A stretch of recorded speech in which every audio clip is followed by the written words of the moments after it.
¿cuál era? Estamos en lógica Mad Men, así que, Sí. ¿cuál era la que más te gustaba? La John, pues, bueno, la Cristina Hendricks, Que la, era como muy colorina. sex bomb. Es demasiado. Sex bomb, sí. Es demasiado para manejar. Pero como solo para verla, o sea, ni siquiera me siento capacitado. Está fuera de la liga de todos Out los of hombres. my league, Claro, totalmente, sí, totalmente, sí. pues, bueno. A mí, o sea, me pasa con Peggy Olson, que es la actriz Elizabeth Moss, que también actuó en El Cuento de la Criada. Sí. Que hablamos del Cuento de la Criada en un capítulo con la Cata Choaquin hablando en Sí, serio. sí. Que ella tiene una onda, es como, no es una belleza clásica, es como Christopher Walken, que es el concepto como el feo lindo. ¿Tú encuentras ¿Cachai? que Christopher Walken es feo Es lindo? como un feo lindo. No sé. Porque es como Como Adrian Brody. ¿cachai, no? Sí, me preocupa que estemos hablando de hombres solamente. Como para dar ejemplo feo lindo. Pero no, pero Elizabeth Moss encuentro que tiene un poco de eso. Sí. Es como rara, pero es interesante, es Sí. linda. Además va mejorando con el paso de la serie. Empieza como bueno, está embarazada en la primera temporada, pero empieza más como desaliñada y todo y se va como apirulando claro, en el camino. Pero y además el personaje, que esto lo hemos hablado también, que uno como que medio se enamora de personajes. Sí. ¿Cachai? No es lo mismo la Scarlett Johansson en Perdido en Tokio que Viuda Negra. ¿Cachai? Viuda Negra es mucho más sexy, pero a mí me gusta en Perdido en Tokio, ¿cachai? Sí, sí. Y eso me pasa un poco también con Peggy Olson en Mad Men. Es como... Aparte que uno se enamora de su inteligencia también. Por eso, tiene como una onda así como muy... ¿cachai? Primer Párrafo, el podcast de libros de Matías Claro y Costa Zafirópulos de Truman Libreros. Bienvenidas, amigos y amigas y amigos. Siempre lo digo medio rápido, pienso y me digo, ¿habré dicho amigas y amigos? Le tengo que decir como 3 veces más. Amigas y amigos. Sí. Bienvenido a Primer Párrafo, un nuevo capítulo donde hoy vamos a hablar de Mad Men, porque Mad Men es una serie considerada siempre en el listado de las mejores series de la historia, junto a Soprano, junto a The Wire, junto a Breaking Bad. Siempre está Mad Men metido ahí en ese top 5 de las mejores series de la historia. Se ganó todos los premios. Ganó todos los premios, marcó una época, marcó un estilo, marcó una estética, personajes súper machistas como hombres Malboro, pero profundo a la vez, y superficiales también, y mujeres, y una serie extraordinaria, muy entretenida, que además se nutre y se levanta sobre una literatura norteamericana que es muy interesante. Entonces queremos hablar de Mad Men y vamos a pagar una pincelada por esos autores y esos libros que son fundamentales para que Mad Men existiera. O sea, claro, si el programa de nosotros es acerca de libros, también hablamos de series, también hablamos de películas y de todo lo que O sea, todo lo que, claro, se conecta. Todo lo que se conecta, pero en el fondo Mad Men perfectamente podría ser un libro. Perfectamente. Bueno, el autor Matthew Weiner escribió libros, novelas y cosas. Sí, pues Matthew Weiner es escritor de novelas, ha escrito novelas también, pero yo te digo, si él mismo agarrara ahora la serie y la transformara en libro, sería un libro fantástico y sería un libro que le debería un montón a toda la literatura de los años 60, en la cual se inspiró un montón. En escritores de los 60, en John Cheever, en Richard Yates, en Salinger, en Evan Connell, en Joseph Justamente. Heller, un montón de escritores de los 60. Ya hablamos el otro día de cómo la literatura de los 60 no se reflejaba en el Hollywood de los 60. Claro. El Hollywood de los 60... Recogió esos conflictos años después. Años después, se demoró, todavía seguía como en los años dorados de los 50, ¿cachai? Y por eso nos hemos referido a películas como Bullitt o Harry el Sucio, ¿cachai? O The Gate, las películas de Paul Newman, las películas de Steve McQueen, como que empezaron el 68 para adelante a recoger esta literatura de los 60 que era bastante existencialista, que retrataba súper bien como la caída del sueño americano, ¿cachai? Como toda esta burbuja que se rompió después de la posguerra, ¿cachai? Bueno, y Mad Men es una serie que bebe que si te quería más grande. Pero además bien dicho, porque hay mucho copete en la serie. Porque bueno, son muy alcohólicos. Entonces, que bebe de toda esta literatura, porque además Matthew Weiner, que es el creador de la serie Mad Men, escritor por años de Los Sopranos. Sí. O sea, estamos hablando de un gallo seco. Seco total. O sea, él para escribir la serie se la dictaba a un montón de gallos que iban escribiendo y él hablaba, ¿cachai? Uno descubrió que así era más rápido. Pero toda su influencia, la influencia de Matthew Weiner, que es en el fondo un judío que siempre miró este sueño americano desde la vereda de los outsiders, ¿me entendí? De los exiliados, ¿cachai? Porque él, al ser judío, no con mucha plata, ¿me entendí? No muy agraciado, no muy conectado, él siempre ha dicho que se conecta más con el tema de los homosexuales. Él no es homosexual, por cierto, pero con el tema de los latinos, con el tema de las mujeres, con las minorías, porque claro, él nunca obedeció a la aspiración que tenía todo el mundo en esa época de ser el hombre blanco protestante poderoso, ¿cachai? Claro. ¿No? Y la serie Con Mad Men Luca. se trata de eso. Se trata de hombres blancos protestantes con lucas, en pega clamorosa, con secretarias, Eso. con... Y de los que no son hombres blancos, pero quieren llegar a ser Sí, po. hombres blancos protestantes, es una aspiración. Y la ¿cachai? gracia que tiene también es que dentro de esos personajes hay personajes que estando ahí tienen alguna característica que los aleja de ese Sí. nicho y los pone en una encrucijada. Por ejemplo, el personaje blanco protestante, pero que es homosexual. Sí. O que no Todo quiere- tiene una yayita en Tiene, el fondo. ¿cachai? Y allita para esos contextos en donde, en el fondo, yo tengo todo para ser el de la elite más elite, pero Sí. en realidad hay algo que me impulsa a que no soy realmente eso Sí, y quiero ser otra cosa. Y eso lo quiero ocultar. Es un poquito como los personajes de Marvel, que todos tienen una yayita, todos están descontentos con algo, ya sea que esté arriba o ya sea que esté abajo. Pero bueno, volviendo a Mad Men tuvo, no sé, 92 capítulos, tuvo muchas, 7 temporadas, se ganó todos los premios. La serie cronológicamente transcurre de años del 60 al 70, ¿cachai? Y obviamente, más allá de hablar... ¿Por qué se llama Mad Men? Porque es una alusión a los hombres de Madison Sí. Avenue, que era donde estaba concentrado todas las agencias de publicidad de aquel entonces, cuando la publicidad se hacía con diseños a mano, Claro. con presentaciones, ¿cachai? No sé, en papelógrafo o en fichas, ¿me entendí?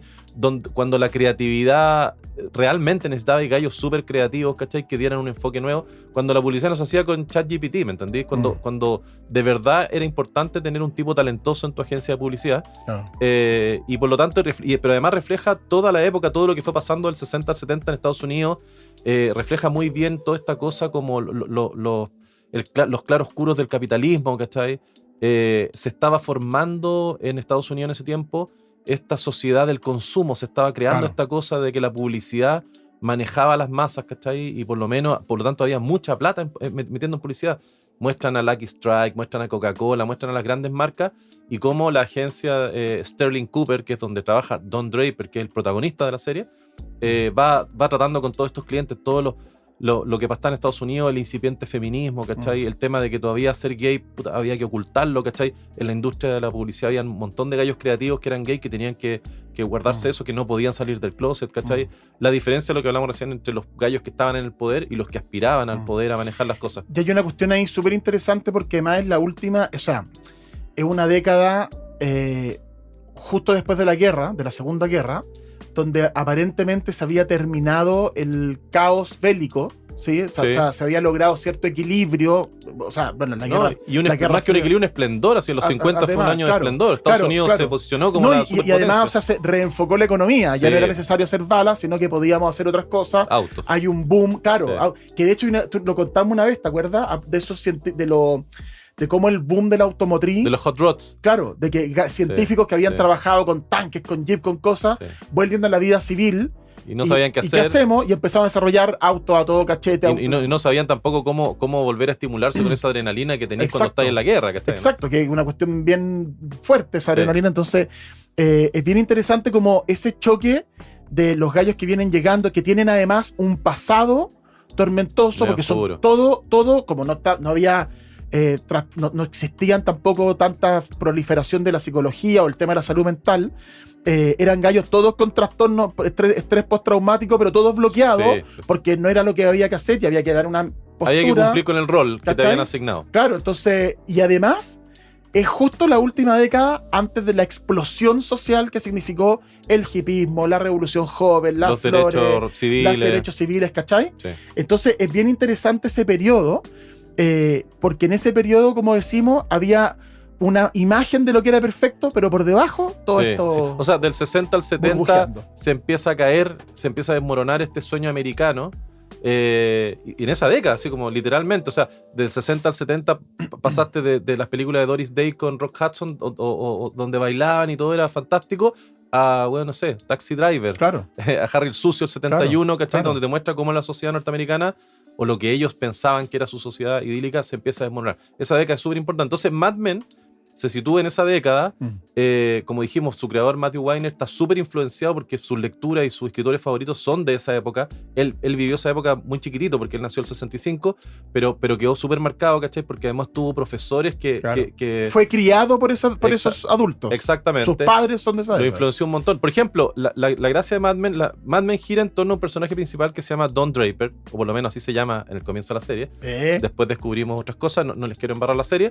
Y Don Draper es el típico gallo encachado, tremenda pinta, ¿me entendí? Medio seriote, donde se adivina en el piloto, bueno, así cuando él va en el tren, el típico tipo que vive en los suburbios, ¿cachai? Y trabaja en Manhattan, pero tú sí que todo va bien, tiene una señora que es estupenda, súper linda, tiene unos hijos chicos, pero algo anda mal con él. Él obviamente que oculta un secreto, no está contento nunca está contento respecto al lugar en que tiene que estar. Hay unas como ansiedades existencialistas en todos los personajes de Mad Men. Qué raro este gallo está como siempre molesto y está como picado, está como raro. Sí, es que es muy parecido al personaje de Mersol del extranjero, de Camille, esta cosa como existencialista que lo lleva a la marea para alguna parte, pero él que en el fondo quiere estar en otro lado, ¿cachai? Bueno, pero tampoco queda claro porque se supone que en la literatura, en realidad no solo en la literatura, en cualquier narración hay como clave, arquetipos de narración, que es, hay una persona que quiere algo que no tiene y lo tiene que buscar. En Mad Men al inicio hay una persona que quiere algo, no sabemos qué es lo que es, y no sabemos cómo lo está buscando y si lo está buscando, porque vemos que es una familia feliz, pero que se queda en la ciudad y es medio alcohólico y súper promiscuo. Pero nunca tiene problemas con el alcohol. Pero nunca tiene problemas con el alcohol. Chupa todo el día, ¿cachai? Claro, y fuma todo el día, que eran temas, que de hecho fueron temas como de la prensa, de la crítica de Mad Men, era como, oye, el tabaquismo, el alcoholismo y el machismo. Fuman en la cama, igual la señora embarazada fuma en la cama. Al lado, claro. ¿Cachai? Entonces era como, es súper raro además esos personajes, porque uno dice, cuando la primera mirada, cuando uno primero lee una obra de este tipo, ve Mad Men o una película, una obra de teatro, uno dice, pero no cacho qué es lo que este gallo está buscando. Bueno, pero esa es la pero gracia. Está debajo. Pero yo recojo lo que tú estás diciendo, que es súper interesante. La gracia de la literatura de los años 60, de todos estos escritores que ya hemos mencionado hasta el hartazgo, majaderamente tal vez. La gracia de esa literatura y qué es lo que recoge Mad Men muy bien es que rompe con esa típica fórmula narrativa que es como, yo quiero esto y no lo tengo, voy a luchar por obtenerlo. Claro. Y es como, chico busca chica, chico busca trabajo, chico quiere ser el mejor deportista. Esto rompe con eso y lo cambia, y lo que te dice en el fondo es como, este gallo sabe que le falta algo, pero no sabe lo que es. Sufre por no tenerlo. Y no sabemos lo que es. Exactamente. Entonces, ¿cómo busca algo que no sabes lo que es? Bueno, todos los personajes de Cheever, de Richard Yates, de Salinger, el Guardián del Centeno, por ejemplo, adolecen de ese mismo. Entonces, la serie gira en torno a Don Draper y su angustia, ¿cachai? Es un personaje odioso porque está lleno y plagado de defectos, pero a la vez terminamos todos enamorados de Don Draper, que está interpretado por el actor John Hamm, que no era un actor especialista en drama, era más bien especialista en comedia, él es un gallo bien simpático y todo. Sí. Pero en Don Draper el gallo la rompe, ¿cachai? Porque en el fondo, este personaje odioso, súper fallado, súper lleno de defectos, ¿cachai? Y lleno de inseguridades también, pero que termináis enamorado del weón, porque todo gira en torno a él, pero la gracia de Mad Men es que los personajes secundarios son muy, muy, muy interesantes.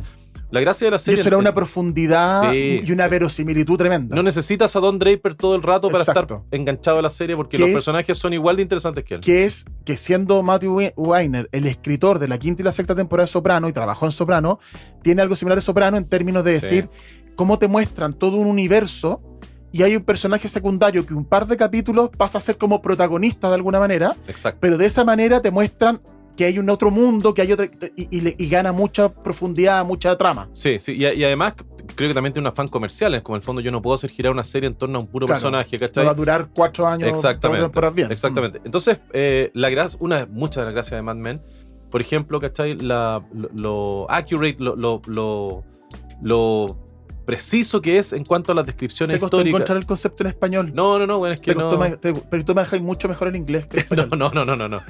No, se me vino a la mente esa palabra nomás y la dije, así como se me viene a la mente otra barbaridad de repente. No, me parece que la precisión histórica que ellos tienen para poder mostrarte la cosa estética, por ejemplo, era Matthew Weiner obsesivo con el tema histórico. Tenía un equipo de investigación que si la temporada transcurría en el 63, el modelo del auto, ¿cachai? Bueno, sé, el Corvette No, tiene que ser el 62, claro. era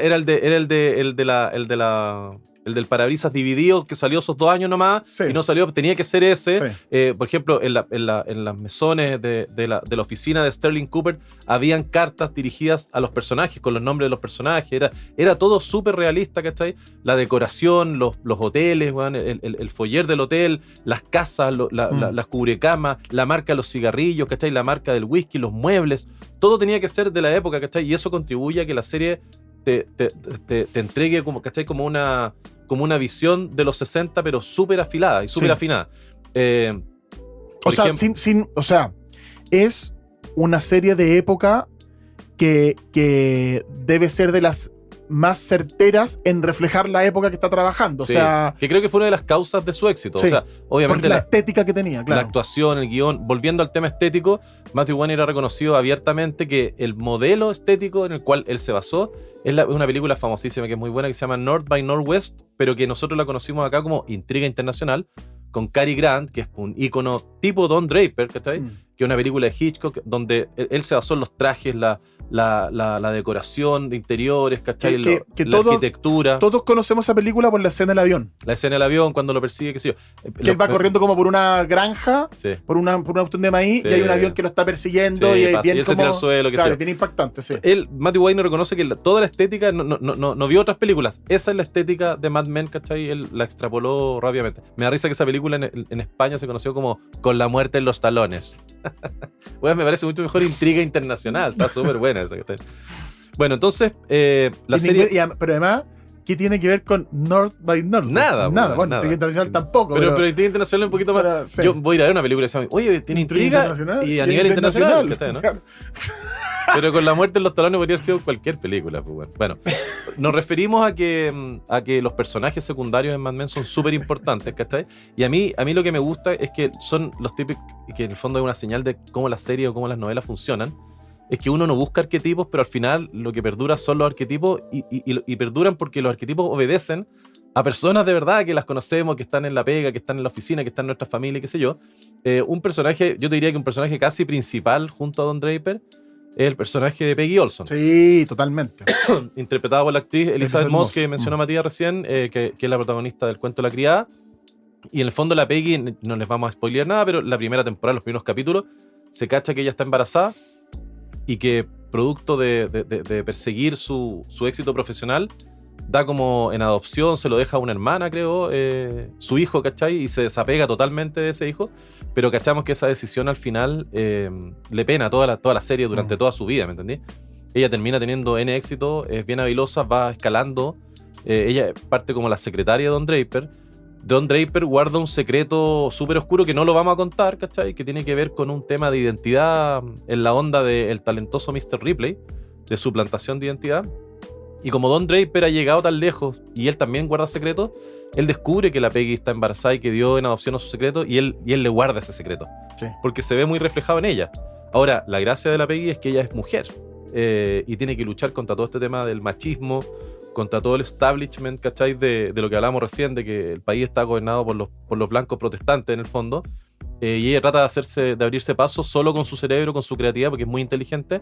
Entonces, en Peggy tenéis como el típico personaje de la mujer que le cuesta subir en la pega, que tiene que sacrificar cosas muy preciadas, ¿cachai? Para poder desenvolverse profesionalmente de acuerdo a lo que ella espera de sí misma, ¿cachai? Y ahí empiezan a aparecer estos temas de... Pese a que durante la Segunda Guerra la fuerza laboral había recibido mucha fuerza femenina, porque los hombres estaban en la guerra, y es el famoso dibujo de la mujer así sacando músculo, sí, sacando mucho con un pañuelo en la cabeza. Con el pañuelo en la cabeza, ¿cachai? Y todo eso. Una vez que la guerra termina, fue como ya, pues llegamos, estamos de vuelta, ustedes se van para la casa. Vuélvanse a sus puestos. Y no, pues bueno, yo no me quiero ir para la casa, yo quiero algo más, yo quiero lo que tenés tú. Sí. Quiero emoción, quiero trabajo, quiero lucas, quiero independencia. Y ahí empieza un movimiento feminista que es bien potente y Peggy Olson en ese sentido refleja ese deseo, ¿cachai? Sí, esa cosa como aspiracional, legítima, de ir escalando y además de que ella sabe que es talentosa. Y que sea justo, que me paguen lo mismo que el otro gallo. Y que es más talentosa que muchos de los hombres, gallos, que claro. Así es. Po. Y lo bueno es que la serie te lo va mostrando así. Sí. O sea, la Peggy Olson no queda recluida a ser una secretaria, sino que gracias a que Don Draper es bien parecido a ella, son gallos que han logrado escalar el cerco y pasar al otro lado, donde están estos gallos que gobiernan, ¿me entiendes? Donde están nosotros. Nosotros estamos acá y el resto del perraje está allá abajo. Don Draper ha logrado meterse ahí y le da la oportunidad en el fondo a la Peggy, ¿cachai? Porque Don Draper no tiene plata, no heredó nada, tiene solo su cerebro, que bueno, es brillante para la publicidad, y se reconoce en Peggy Olson y le da la oportunidad, ¿cachai? Hay una cuestión chora con eso también, que tiene que ver con que Don Draper es un personaje odioso, como dices tú. Esta cuestión de que pero magnético al mismo tiempo. Claro, es mal marido, es un papá medio desapegado, es mal marido, es medio alcohólico. Se correa a la señora. Tiene un secreto que sale igual, sale en la primera temporada, pero ¿para qué lo vamos a decir? Entonces tú decís, este gallo en realidad es muy antihéroe y sería un gallo totalmente funado y cancelado hoy día, pero igual hace cosas buenas. Y fue con Peggy y fue justo. Sí, ¿cachai? Sí. En un mundo donde nadie hacía eso, él lo hizo. Entonces, me gusta también esa propuesta de todos tienen dobleces, todos tenemos dobleces, todos somos... Nadie es enteramente malo, todos somos, claro, todos somos súper buenos y súper católicos y cristianos y bonitos y buenos y moralmente ejemplares en algún aspecto, y nosotros somos unos canallas también. Y de eso se trata, ¿cachai? De tratar de ser lo menos canalla posible y lo mejor en el otro lado, ¿cachai? Me acordé en el libro Baumgartner, que lo reseñamos en otro capítulo, del último libro de Paul Auster, el personaje habla de su papá. Y habla de que el papá se leía libros de Marx, del comunismo y qué sé yo, pero el papá tenía una fábrica y era antiexplotación, pero explotaba a sus empleados. Claro. ¿Cachai? Era católico, ¿me entendí? Pero al final no daba limón, hacía estos flojos. Entonces, todos los personajes al final tienen un doble estándar, pero eso es lo que lo hace tan atractivo, en este caso Don Draper, de que en el fondo tiene cosas súper buenas y es súper noble y todo, pero de repente vuelve a ese estado de angustia, como de qué es lo que me falta, weón, y eso lo hace ser como errático y de repente odioso. Y ese es el poder del arte, Constantino, que nos cuestiona, nos interpela. La literatura hace eso, nos interpela. Oye, más allá de las interpelaciones sobreactuadas de Matías, hay otro personaje que a mí me encanta que se llama Pete Campbell. Se llama Peter Campbell. Es muy bueno también. Son muy buenos los personajes secundarios de Batman. Son muy buenos. Pete Campbell es el típico gallo, ¿cachai? Que viene de buena familia y todo, joven. Se está abriendo paso. Sus habilidades no son creativas. Sus habilidades son de intriga, de armar chimuchina. El buen es bien... Tiene un alma bien negra, ¿cachai? Es bien envidioso y qué sé yo. El típico chupamedias, weón, chileno, ¿cachai? Que te toca, que el weón escalador, que te palmotea. Bien winner. Te palmotea la espalda, pero después te pelas y te puede acercar. Obviamente que odia a Don Draper, porque Don Draper está en la escala evolutiva, está más arriba que él. Él quiere ser Don Draper, pero no tiene el talento de Don Draper. Exactamente. Pero tiene las conexiones que Don Draper no tiene. Sí. Y viene de familia, y Bertie Cooper, que es el dueño de la agencia, y... conoce al papá de Peter, está súper bien conectado, weón, pero no tiene lo que se requiere, por lo menos desde el punto de vista de la creatividad. Ese personaje igual es bueno porque también es súper humano. La guagua de Peggy, también vamos a contar algo, pero pasa la primera temporada, es de Pete Campbell. Pero es como en la primera o la segunda, de las primeras 2 temporadas pasa eso. Sí. Ella es amante de Pete Campbell. Claro, pero en su afán de satisfacer, de complacer, ¿cachai? Se mete con Pete Campbell se la engrupe. Y esa guaguita que de Peggy descubrimos, ¿cachai? Que es de Pete Campbell. Y Pete Campbell se hace el weón porque está casado, ¿me entendí? No está ni ahí con hacerse y ahí la guagua. Muestra la hilacha heavy porque queda como un cobarde. Como, pero ellos tienen que seguir trabajando juntos. Y después más adelante Peggy llega a estar al nivel de Pete y no se soportan, pero se tienen buena también. Hay como un cariño, en algún momento ¿cachai? Que hubo cierto afecto en algún momento. Está lleno de grises la serie, nada de blanco o negro. Pete Campbell, genial el personaje, ¿cachai? Está la John Holloway, que al principio partimos con ese comentario, que es una actriz que se llama Christina Hendricks, que es una colorina, la típica colorina tipo Marilyn Monroe, pero súper curvilínea, bombástica, ¿cachai? Lejos del alcance de cualquier hombre, pero me encanta que la serie también la muestra en su casa, ¿cachai? Ella tiene que llegar, ¿cachai? Como en metro, de repente la muestran como haciendo aseo en su casa, con un pañuelo en la cabeza, muy normal, tiene que hacerse cargo de la mamá, ¿cachai? Y ella habla mucho en la serie, porque en el fondo hace un rol de decirle a las otras secretarias como cómo tienen que comportarse, ¿cachai? Y advertirle. Ojo, y la advierte como te va a pasar esto en este mundo, entonces ten cuidado. Entonces ella es esta bomba sexy, pero está consciente, utiliza un poco esa única herramienta que tiene, que es la única razón que es porque soy voluptuosa, pero estoy consciente de eso, lo trato de ocupar a mi favor, Sí. pero además estoy consciente que eso está mal, no lo quiero hacer, y lucha contra eso, también es súper entretenido ese Claro, personaje. ella es como la secretaria ejecutiva de toda la agencia, la que sabe dónde va cada coma, cada Y punto. es seca. Es seca y además es súper inteligente organizando el tema, Sí, po. ¿cachai? Después ella se suma al equipo, no vamos a contar la serie, pero en algún momento ellos se quieren independizar y ella la suma al equipo porque ella es súper importante, pero tiene esta estima de ser la niña solo bonita, ¿cachai? Lucha contra el prejuicio, solo me ven como alguien bonita y no como alguien inteligente, Eso. que es tan inteligente como bella al mismo Exactamente. tiempo. Y ella tiene un tema ahí con Roger Sterling, que es un personaje Bien. puta, que a mí me encanta, que en realidad es encantador, que está interpretado por el actor John Slattery, que si se acuerdan es Howard Stark, el papá de Tony Stark en las películas de Marvel.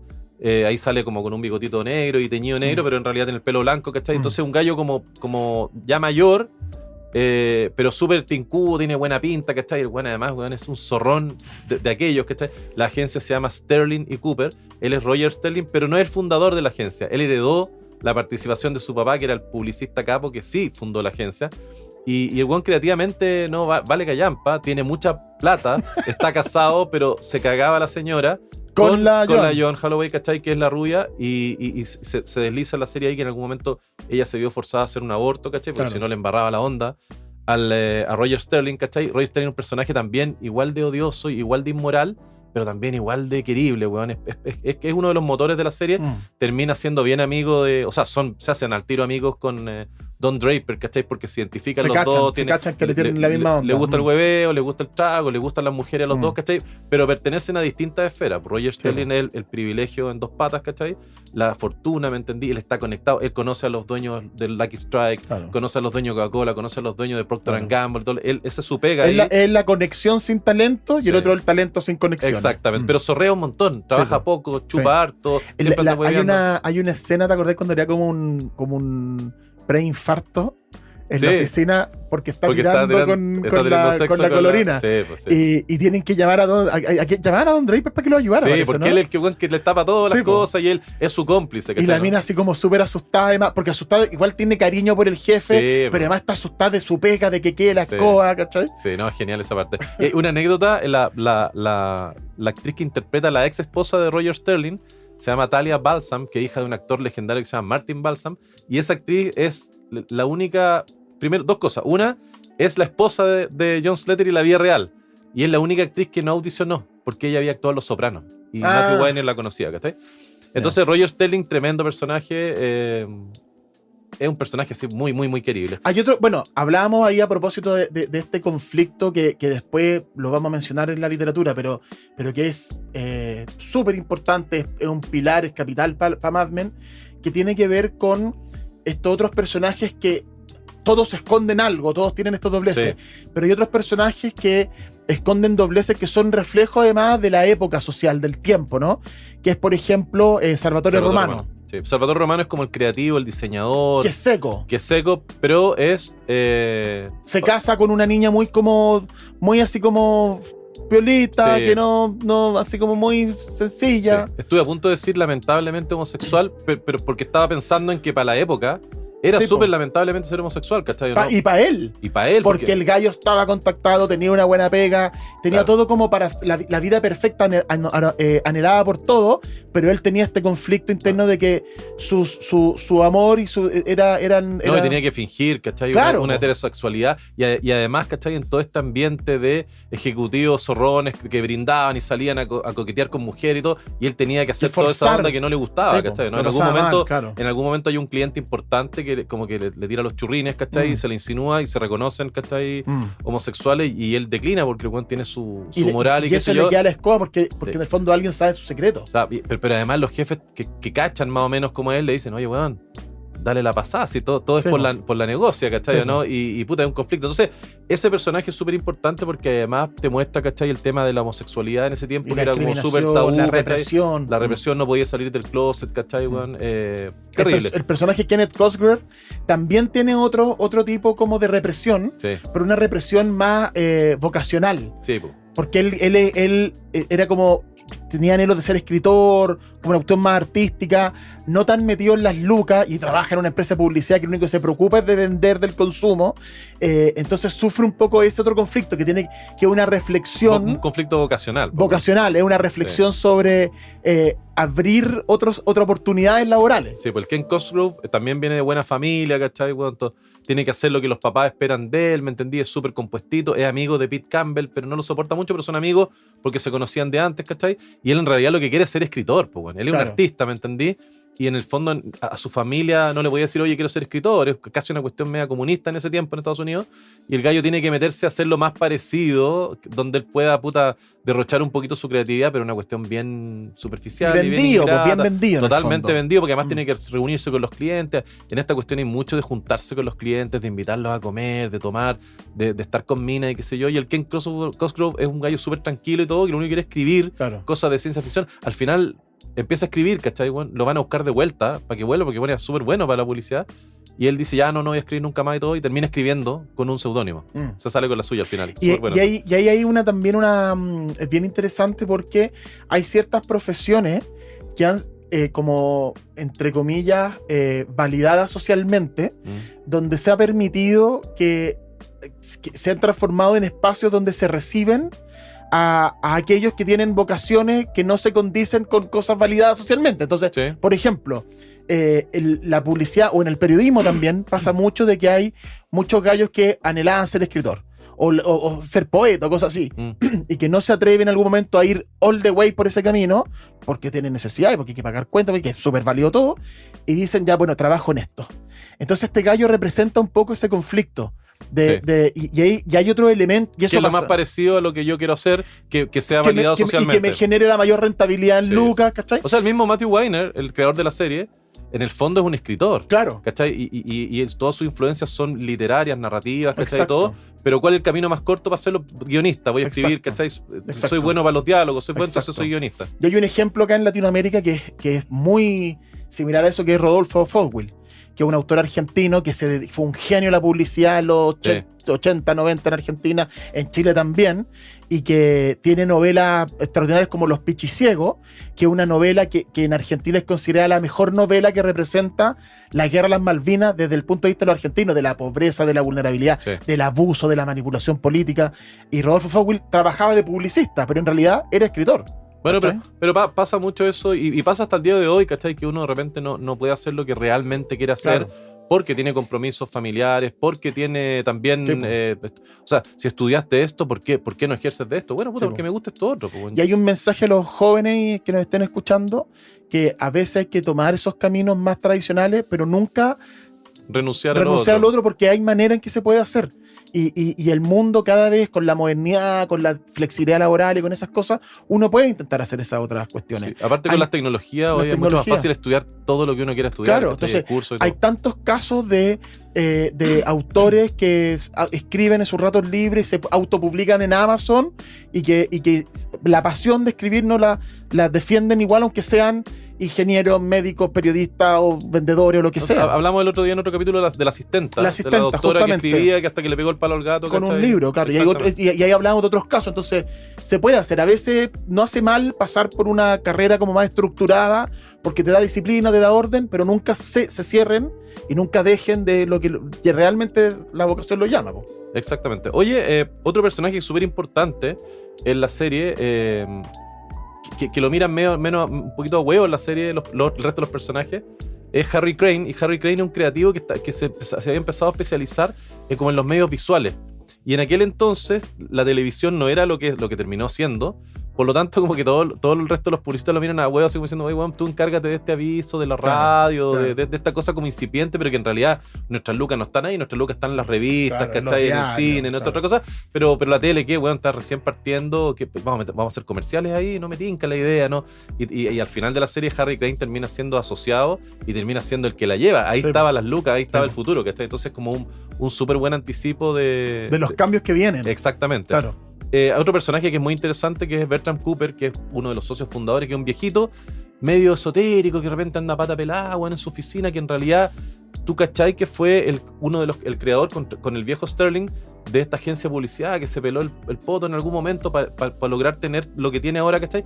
Pero que ahora está medio desconectado, que no entiende, que ya la hizo, ¿cachai? Y ahora está preocupado de una escultura que le cuesta un montón de plata, y de repente se reúne con los weones, ¿cachai? Ya no toma, cacha a los jóvenes, mira qué lindo los jóvenes, habla, oye, ustedes están saliendo, son pololos, pero él está desconectado de la realidad, ¿cachai? Pero está del otro lado de la cerca.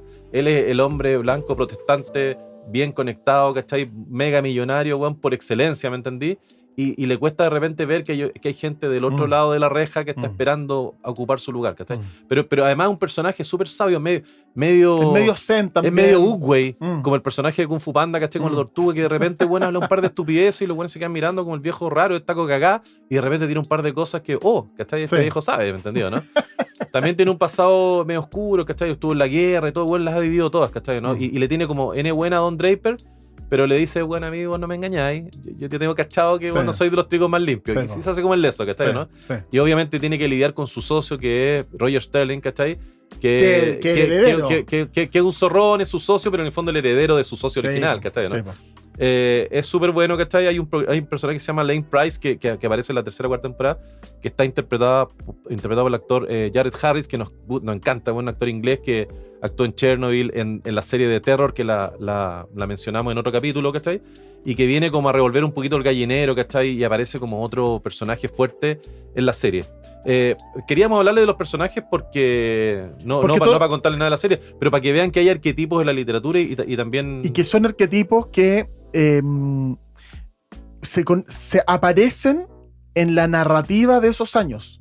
O sea, estos personajes que reflejan una realidad ficcionalizada, pero muy verosímil, la realidad de este grupo de los hombres de la publicidad, que era muy importante por el boom del consumo que tenía Estados Unidos. Ahí el capitalismo había ganado la Segunda Guerra. Sí. Entonces ahora empezaba la batalla contra el comunismo en la Guerra Fría. Entonces estos gallos eran fundamentales en ese proceso, a lo mejor sin darse cuenta de ese aspecto, ¿cachai? Pero eran fundamentales en este boom que iba a venir del consumo, de la publicidad.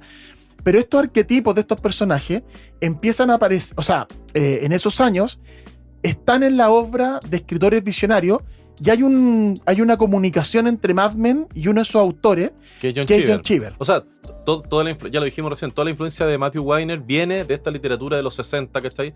Que está encabezada, porque la influencia de John Cheever en Mad Men la ha reconocido Matthew Weiner, es una cosa así como ya súper evidente, pero parte por sobre todo... son homenajes. Es un homenaje directo, ¿cachai?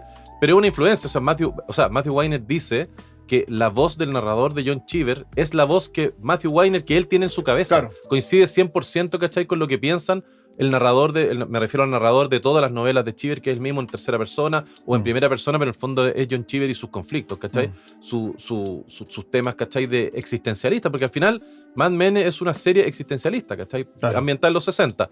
Es tan importante John Cheever en la influencia que hace en Matthew Weiner, ¿cachai? Que Matthew Weiner todos los años a los guionistas, para motivarlos, les lee el prólogo de los cuentos de Cheever, y les dice: a un escritor se le puede ver aprendiendo torpemente a andar, a anudarse la corbata, a hacer el amor y comerse los guisantes con tenedor. Siempre el escritor parece muy solo y decidido a instruirse a sí mismo. Es un homenaje a los escritores en el fondo, de que para ser escritor hay que leer mucho y hay que saber mucho, y uno siempre está solo y está siempre tratando de aprender las cosas por sí mismo, ¿cachai? En base a la observación. Lo hablamos en el programa acerca de la Nora Ephron, Everything is Copy. Todo es una inspiración, toda historia, todo lo que pasa en la realidad es digno de escribirse y digno de hablarse. Por ejemplo, Don Draper, el personaje, vive en la calle Bullet Park, que es una novela de John Cheever, y en el barrio de Ossining, que es el barrio donde vivía John Cheever. O sea, el homenaje a John Cheever, la influencia de John Cheever en Matthew Weiner es insoslayable. Y ese pie que nos da todo esto que hemos hablado de Mad Men es porque primero una serie que nos gusta. Las buenas series, nosotros, si usted ha escuchado los capítulos que hacemos acá, valoramos, amamos los libros, nos gustan los libros, vendemos libros, pero también sabemos que hay historias tan buenas como la de los libros, en series, en películas, en canciones, en la música. Y Mad Men es una novela. Mad Men se puede ver y tiene el mismo peso y la misma calidad de una tremenda novela. Y eso pasa con el buen contenido narrativo, da lo mismo el formato en que esté. Exactamente. Puede ser un cómics, puede ser dibujo animado. Hemos hablado de cómics. Mi hijo estuvo el fin de semana viendo el diario de Greg, se leyó el libro, que es chiquitito, él tiene 10 años, se murió de la risa con el libro y después se puso a ver la serie, la película que está, y excelente. Excelente. Entonces, la manera de acercarse a los libros puede venir, como tú dices, desde una serie de dibujos animados, desde una serie de televisión, de un cómic, de una película, de una canción. Y en el caso de Mad Men es un excelente camino para descubrir la literatura norteamericana de esos años, que nosotros somos muy fanáticos de esos escritores, nos gustan mucho, y queremos comentarles de algunos de ellos en una pasada. Todo ello en algún momento del primer párrafo van a tener su capítulo especial, porque tienen lo merecen. Lo merecen, mucha carnecita para contar, pero queremos aprovechar esta excusa de Mad Men para contarles de algunos de ellos. Entonces el primero que tú mencionas es John Cheever, que es un autor que el sobrenombre era el Chekhov de los suburbios. Chekhov es un cuentista ruso que es considerado, junto a Tolstoy, junto a Dostoyevsky, los más grandes autores de la literatura universal. Además, creador del cuento moderno. Creador del cuento moderno. Hay un cuento famosísimo que se llama La Dama y el Perrito, que se estudia en las universidades. Es un cuento, si lo googlean, La Dama y el Perrito, lo pueden encontrar. Que es un señor que están como en una playa y hay un romance y una señora con un perrito y hay una escena en que comen sandía. De las cosas cotidianas de la vida, claro. Él en el fondo las describe de manera súper superficial, pero siempre hay algo como subyacente abajo. Exacto. Y John Cheever tiene mucho de eso, y Mad Men tiene mucho de eso. Y John Cheever es un hombre que, sin profundizar en su biografía y en cómo en el fondo llegaba a su creatividad, a su influencia, vivió en una familia de mucho poder adquisitivo que, producto de situación económica, decayó y quedó muy pobre. Entonces John Cheever tiene esa mirada de aquellos que aparentemente lo tienen todo y están todo, tarde o temprano no estén tan cómodos, algo les puede pasar. Puede pasar algo o les está pasando algo. Oye, mucho de Charles Dickens en eso, que está bien, de estar muy bien y después terminar con el papá preso, que exactamente, entonces claro. Ahí están los dos lados de la reja. Exactamente, justamente. Y en el caso de John Cheever, él es un escritor que, bueno, sufrió mucho en términos personales con un alcoholismo y además con una homosexualidad, bisexualidad bien reprimida, que se descubrió, así como se comprobó en sus cartas, ya una vez fallecido, cartas de él, así que nosotros lo citamos en el capítulo de Seinfeld, porque en Seinfeld presta esa superficialidad. Hace una parodia de John Cheever. Y tiene muchos libros muy buenos y los queremos comentar algunos. Las primeras 2 novelas de John Cheever se publican ahora en un solo formato, que es Las Crónicas de la Familia Wapshot. La primera se llama Las Crónicas Wapshot y el segundo se llama El Escándalo Wapshot. Y son la historia de una familia americana, papá, mamá, hijo, todo aparentemente bien, pero en verdad está todo mal. Está todo mal abajo de la alfombra. Exactamente. Está todo el polvo. El hijo, en la primera novela, La Crónica Wapshot, el hijo, que se llama, uno de los hijos que se llama Coverly, tiene un conflicto con su sexualidad. O sea, inmediatamente ahí hay una cuestión de Cheever. Entonces, te muestra cómo en esos años, donde eras muy reprimido, el conflicto de la sexualidad rompía esa máscara de perfección de alguna manera que mostraban que era lo anhelado por todo el mundo. Todos tenemos un secreto oscuro que hay que ocultar y que los demás no tienen que saber. ¿Cachai? En el escándalo Wapshot, el escándalo proviene de la mamá, de la esposa. Pispireta la mamá. Claro, que se escapa con un cabro más joven de 20 años y 9 años, se escapa de la familia, deja la familia, entonces es el escándalo. ¿Cachai? Como la infidelidad de una mujer. No del hombre, de la mujer, ¿cachai? Aparte que este tema de la duplicidad de universos, la vida de los suburbios, ¿cachai? Claro. Donde todo es como más monótono y qué sé yo, y más predecible y también más conservador. Y la vida en Manhattan, la vida en la ciudad, la vida más como uno tiene que tener 2 caras, ¿cachai? Una para la pega y otra para la casa. Uno de los mejores libros de John Cheever es Bullet Park. Bullet Park, tremendo, muy buen libro. Que bueno, a nosotros nos gusta, citamos. Bullet Park es un lugar. Y que es una historia de un hombre que está comprando una casa en este barrio, que está conectado a la ciudad de Nueva York por un tren, por un metro, que ahí vive Don Draper, y hay secretos, hay oscuridad, hay mentira. ¿Para qué vuelve el personaje? Vuelve, hay una familia que es como una especie de amigo, que es Elliot Nails, que tiene un hijo además, que el hijo está medio deprimido, y él no entiende por qué el hijo está deprimido, se cuestiona su paternidad, y el hijo, claro, está triste, ¿cachai? La desconexión entre las generaciones, ¿cachai? Esa generación, la generación que fue a la guerra, de los veteranos de la Segunda Guerra de Vietnam, la Segunda Guerra Mundial, versus los hijos de esos veteranos, Claro. ¿cachai? Que no entienden, weón, porque nunca han visto a alguien muerto. Claro. O nunca, ¿cachai? No Que logran entender. fíjate que es un conflicto generacional que hoy Sí. día, de otra manera, también se vive. Sí. Es decir, el millennial que unos critican, oye, que eres débil, que reclamáis por tontera, aterra por el trabajo, y otros que dicen, oye, pero es que sabéis que mi salud mental igual importa. Por ejemplo, sí, ahora sí, el sí. tema de la salud mental está mucho más aceptado, que es lo normal, lo que debería ser, pero ese conflicto generacional ya lo veía John Cheever en los años 50-60, ¿cachai? Otra novela que es buenísima es Falconer. Falconer es como la novela tardía de Cheever. Cheever fue un escritor como que se hizo famoso con cuentos, Sí. ¿cachai? Lo escribían en Variety, en Harper's Bazaar, en toda esta revista, el New Yorker, por cierto, ¿cachai? Y ahí se publicaban los cuentos de Cheever, que eran pequeñas joyitas, ¿cachai? Pequeñas instantáneas, por así decirlo, fotografías de la realidad de esta cosa media turbia del sueño americano. Hay así como paréntesis, hay un libro de recopilación de los cuentos de Cheever que Cheever nunca quiso publicar, se murió, qué sé yo, y dijeron, oye, pero esto nunca los publicó, es que él no quería, lo encontraba que eran muy malos los cuentos, y se publicó esos cuentos, son fantásticos. Hay un cuento que se llama El vendedor más grande del mundo, el mejor vendedor de la historia, no me acuerdo bien el nombre del cuento, pero te relata en 12, 14 páginas, ¿cachai? El ascenso y caída de un vendedor. La vida entera. La vida entera de un vendedor de zapatos, ¿cachai? Sí. De cómo el auge, pero al final es el reflejo de esa época. Sí, po. De cómo cambiaron las cosas, ¿cachai? De las industrias, qué sé yo. La relación con su familia, con Maravilloso, su hijo. maravilloso el cuento. Bueno, entonces, John Cheever partió haciendo cuentos. Tiene otro par de cuentos, que ya que son cuentos que son fáciles de encontrar en Google para que los lean, que son de los cuentos más famosos de John Cheever, que es El Nadador, Sí. que es un hombre que... hay una película famosa también, una adaptación de los años 60-70, que es un hombre que...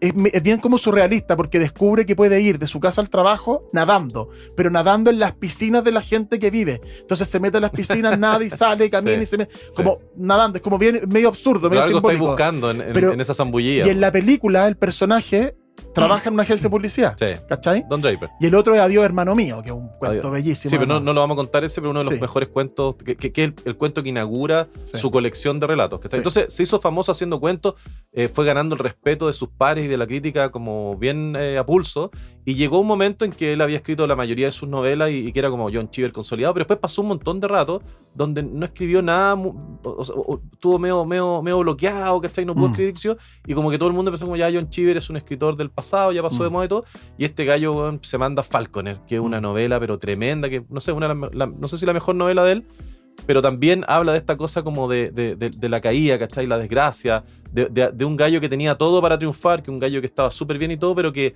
algo tiene en su interior, weón, medio hedonista y medio autodestructivo, que Sí, termina boicoteándose a sí mismo, ¿cachai? Sí. Termina en la cárcel, Farragut, el personaje, Falconer se llama a la cárcel, y él termina en la cárcel por unas circunstancias que no vamos a contar, pero que son bien desafortunadas, pero también él, a la manera de Mersault, del personaje este del extranjero, que puta que lo meten preso, que el weón no pone mucha excepción. Hablamos de Bartleby, el escribiente, el relato de Melville, que también preferiría no hacerlo, esto, Todo que ese se dejan llevar. existencialismo. Que se dejan llevar por la marea, Sí, ¿cachai? ese como falta de voluntad, un vacío. La náusea de Sartre, Sí, todas esas sí. cosas, ¿cachai? También son bien existencialistas, y Falconer le pega el palo al gato y como que vuelve a la cima John Cheever como escritor, y es como, puta, bueno, este weón la cagó, es su obra capital, ¿cachai? Vuelve a la rimbombancia, ¿cachai? De narrativa, ¿me entendí? Y todos lo aplauden y vuelve a la cima, ¿cachai? Muy Sí. buena novela.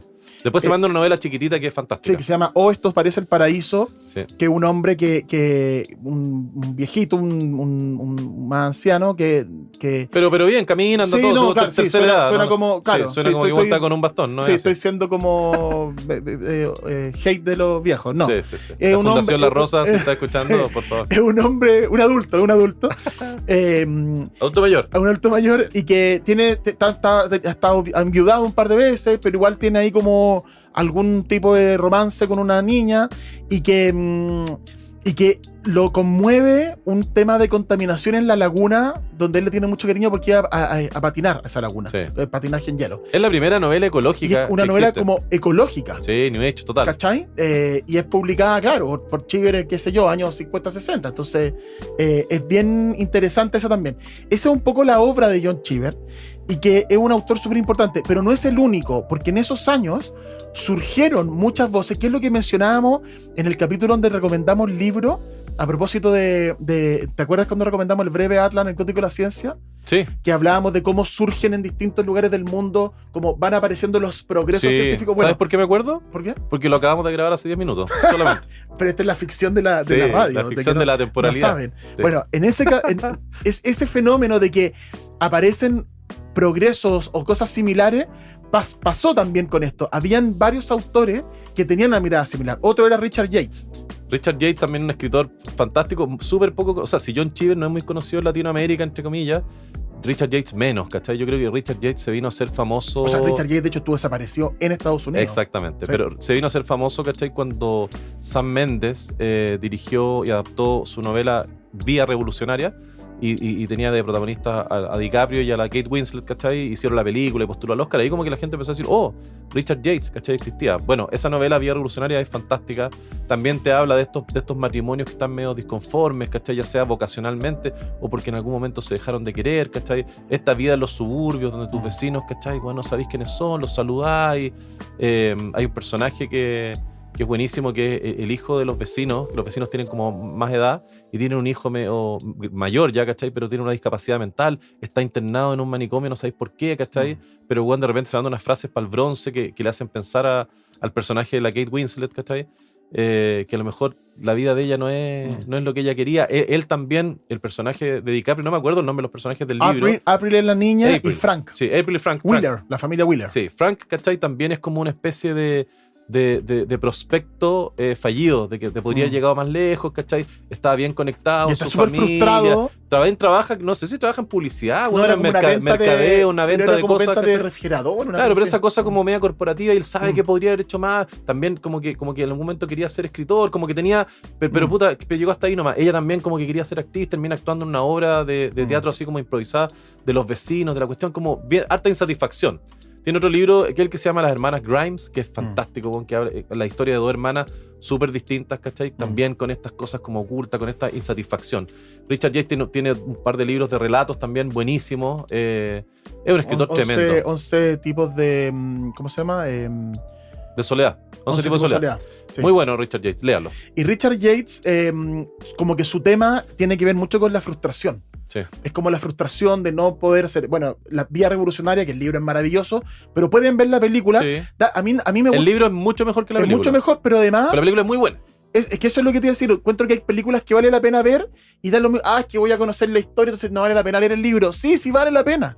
Si la película te gustó, quédate un rato más en esa historia, Sí. porque es más profunda, más cosas, y detectáis otras cuestiones. Y Richard Yates tiene eso, y como decíamos al principio, Aparte que lo bueno no está en el destino, está en el viaje. claro, Entonces, justamente. la novela a lo mejor te va a saber el final, que no es exactamente igual al final de la película del libro, pero el viaje, cómo te lo cuenta el gallo, cómo tú puedes leer entre líneas para cachar la insatisfacción, Sí. eso que no se ve en los personajes, Sí. Richard Yates Sí. es maestro. Y en el caso de Richard Yates, él fue relativamente popular en vida con los libros que publicó. Fue aclamada, Vía Revolucionaria. También Por la como- crítica. Por la crítica, sí. También tuvo muchos problemas con el alcohol, que era como, bueno, una condición de esos años de esos autores. Es como la adicción a las pantallas ahora, yo creo. Sí, pues Como claro, el hay problema- una cuestión con... Sí. Y él, en su vejez y en los primeros años de su muerte, sus libros prácticamente no estaban. Sí. Están Y- descatalogados. Descatalogados, no existían. Y hubo en algún momento autores que lo admiraban, que lo leyeron, que lo empezaron a recomendar de nuevo, y volvió a aparecer. Y bueno, la situación de la película fue clave para eso. Un poco lo que pasó con John Williams, otro escritor de esa época, que tiene un libro que se llama, tiene varios libros, tiene un libro que se llama Stoner, que es espectacular, Exactamente. que además es un libro que también de un profesor así como medio que no logró lo que quería, que termina haciendo lo que la sociedad o su señora o la gente le pide, Sí. también descatalogado pero redescubiertos después. Y redescubierto hace no tanto que hay Sí. una edición de una editorial argentina que está disponible en español, Fiordo es la editorial, que fue un boom literario los últimos años porque fue una muy buena, y después se publicó otra más de él, como hubo afán por leerlo, que se llama Butcher Crossing. Es tremendo ese libro, También muy bueno. Sí. Bueno, eso es Richard Yates, eso es Cheever. Y hay otros par más que también los queremos mencionar un poquito más a la rápida tal vez, que son Joseph Heller y Evan Connell. Bueno, y Salinger, no vamos a hablar de Tiene su Salinger porque tiene un capítulo propio. especial de Sí, Salinger. busquen el capítulo de Salinger. Sí, obvio. Bueno, en el caso de Evan Connell, Evan Connell es un escritor bien raro que también escribió para Hollywood, escribió cortos, también estuvo metido en publicidad y todo. Y tiene un libro bien entretenido que no se consigue, que se llama Diario de un violador. Pero tiene dos novelas que no son novelas, son libros de relatos protagonizados por los mismos personajes, ¿cachai? El 59 sacó un libro que se llama Mrs. Bridge, y el 69 sacó un libro que se llama Mr. Bridge, con 10 años de diferencia, y los dos libros te muestran, o sea, si a ti te gustó Mad Men, tienes que leer Mr. y Mrs. Bridge, porque el personaje masculino es Don Draper, pero calcado, ¿cachai? Y te habla de esta vida de los suburbios, de la mujer insatisfecha, de la mujer media sola, que de repente pasa el día juntándose con una amiga a tomar café, pero después se toma una copa de vino porque está sola, porque no sabe qué hacer. El marido totalmente ausente, ¿cachai? Que tiene un doble estándar en la pega, que es infiel, me entendí, que llega. La mujer, hay un capítulo, hay un relato genial donde llega un vendedor viajero y ella está tan aburrida que lo hace pasar y se pone a conversar con él y bueno, le quería vender aspiradoras, ¿cachai? Y veis claramente a esta ama de casa súper aburrida, ¿cachai? Que, bueno, puta, que pase este gallo para sentirme viva. Y veis también al vendedor de aspiradoras, weón, con los zapatos medio cochinos, todo lo que te muestran pero que no te muestran, ¿cachai? Es genial. Incluso se hizo James Ivory, que es un director, puta, muy bueno inglés, ya fallecido, ¿cachai? El director de La Mansión Howard, de Los Restos del Día, de un montón de películas inglesas famosas de época. Él hizo una adaptación cinematográfica de estos dos libros, ¿cachai? Con nada más ni nada menos que Paul Newman y la Joan Woodward, su señora, ¿cachai? Que tuvo relativo éxito, pero tuvo éxito de crítica. Pero los dos libros que están compilados en un puro volumen, son geniales, léalos. Si les gusta Mad Men y si les gusta lo que estamos comentando, tienen que ir a leer esos dos libros. Sí.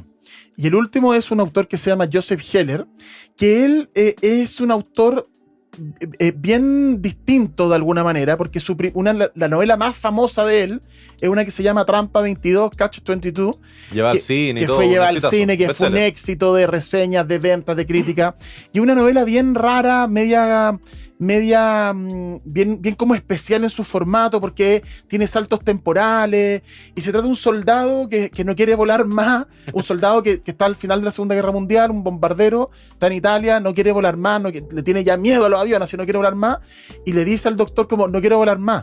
Es que si tú me dices que no quieres volar es porque estás cuerdo, porque en realidad quien en su sano juicio quiere volar. Porque él estaba alegando como problemas, trastornos mentales, por eso no quiere seguir volando. Mentales, no quiero volar, obvio que no quiere volar más. Un sano no quiere volar más.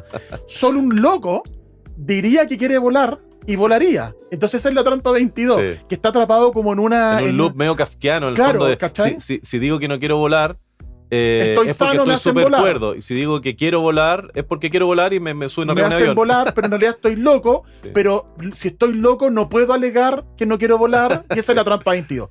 Bueno, con esa novela se hizo muy famosa.